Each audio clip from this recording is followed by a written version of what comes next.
ওবায়দুল কাদের বাংলাদেশ থেকে পালিয়েছে অনেকদিন আগেই, এমন নিউজ সারা দেশে ছড়িয়ে ছিটিয়ে মানুষের কর্ণকুহরে পৌঁছেছিল। তবে ওবায়দুল কাদের পালিয়েছে এটা ঠিক, কিন্তু তিনি কলকাতায় পালাননি। তাহলে তিনি কোথায় পালিয়েছেন? তিনি পালিয়েছেন আসামের গুয়াহাটি। কেন কলকাতাকে তিনি বেছে নেননি? কারণ তিনি যদি কলকাতায় যান তাহলে সেখানে তার অধিকাংশ আওয়ামী লীগের নেতাকর্মী এবং সাধারণ বাংলাদেশি নাগরিকরা তাকে অ্যাটাক করতে পারে, এবং এমনও হতে পারে তার গায়ে হাতও তুলতে পারে, বেদম মারধর করতে পারে। এই ভয়ে তিনি সেখানে যাননি, এবং তাকে নানান ধরনের প্রশ্নে জর্জরিত করতে পারে যে জুলাই আগস্টের গণ অভ্যুত্থানের ব্যর্থতা দায় ওবায়দুল কাদেরকে জবাবদিহিতায় আনতে হবে।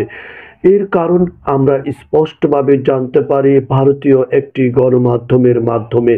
মূলত শেখ হাসিনা ওবায়দুল কাদেরের প্রতি ভীষণভাবে ভিলা বা ক্ষেপে আছেন।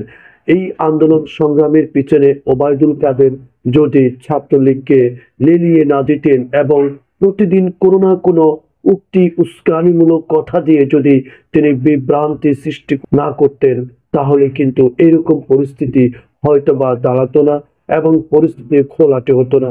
মূলত ওবায়দুল কাদেরকে তাদের কেন্দ্রীয় প্রেসিডিয়াম সদস্য হতে শুরু করে তৃণমূল পর্যন্ত নেতা কর্মীরা এই ব্যর্থতার জন্য দায় স্বীকার করছে। ওবায়দুল কাদের খুব গলা ফাটিয়ে দাম্ভিকতার সহিত বলতেন, ওবায়দুল কাদেরের দল পালায় না, শেখ হাসিনা কখনো পালায় না, ওবায়দুল কাদের পালায় না।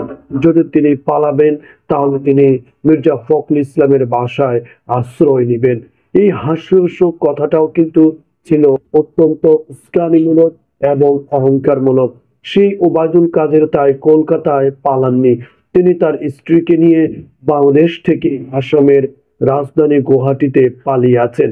সেখানে তিনি তার নেতা কর্মীদের সাথে মিটিং করেছেন, এবং গুয়াহাটি থেকে দিল্লি খুব কাছাকাছি হওয়ায় তিনি খুব চেষ্টা করছেন শেখ হাসিনার সাথে দেখা করার। তিনি ভারত সরকার কাছ থেকে অনুমতিও নিয়েছেন, কিন্তু প্রধানমন্ত্রী শেখ হাসিনা কোনো গ্রিন সিগন্যাল দেননি, বরং রেড সিগন্যাল দিয়ে ওবায়দুল কাদেরকে মাঠের বাহিরে পাঠিয়ে দিয়েছেন। অর্থাৎ তিনি প্রচন্ড পরিমাণে রেগে আছেন ওবায়দুল কাদেরের প্রতি। তিনি কোনোভাবেই তার সাথে দেখা করতে চান না, এবং কোনো প্রকার কথা এখন পর্যন্ত তিনি বলেননি। ওবায়দুল কাদের মানসিকভাবে এই নিয়ে দারুণ বিপর্যস্ত সময় কাটাচ্ছেন।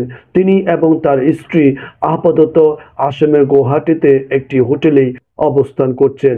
আপ্রাণ চেষ্টা চালিয়ে যাচ্ছেন কিভাবে তার নেত্রীর সাথে তিনি দেখা করতে পারবেন, এবং সেখানে দেখা করার পর তিনি তার ব্যর্থতা, সফলতা, আগামীর পরিকল্পনা ইত্যাদি বিষয় নিয়ে তিনি আলোচনা করবেন।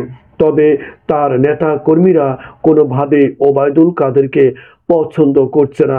বিশেষ করে দলের প্রধান যিনি সভাপতি শেখ হাসিনা, তিনি তো নয়।